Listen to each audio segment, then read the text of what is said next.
यवतमाळ जिल्ह्यातील पुसद ग्रामपंचायतीत अतिक्रमण हटाव मोहिमेअंतर्गत दुकान हटवल्याच्या कारणावरून दोघांनी विष प्राशन करून आत्महत्येचा प्रयत्न केला।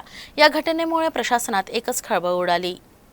चंदन चव्हाण यांनी पुसद पंचायत समिती अंतर्गत येणाऱ्या जमशेदपूरच्या रस्त्यावर अतिक्रमण झाल्यामुळे अडचणीची तक्रार केली होती।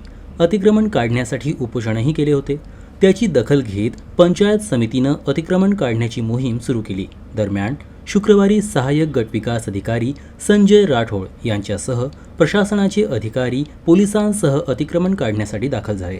यावेळी अतिक्रमण हटाव मोहीम सुरू होताच सुनील उल्हास राठोड व गोपाळ बाळू राठोड नावाच्या व्यक्तींनी विष प्राशन करून आत्महत्येचा प्रयत्न केला।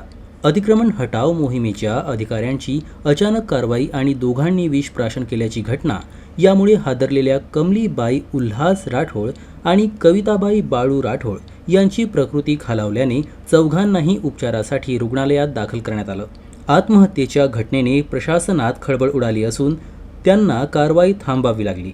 या घटनेबाबत पुसद ग्रामीण पोलीस ठाण्यात अद्यापही कोणतीही तक्रार दाखल झालेली नाही। प्रशासन कोणतीही माहिती न देता अचानक JCBद्वारे अतिक्रमण काढण्यासाठी तक्रारदारासमवेत पोहोचले। त्यामुळे ही घटना घडल्याचा आरोप केला जातोय। त्यांनी अतिक्रमण हटाव पथकाच्या अधिकाऱ्यांवर कारवाई करण्याची मागणी केली आहे।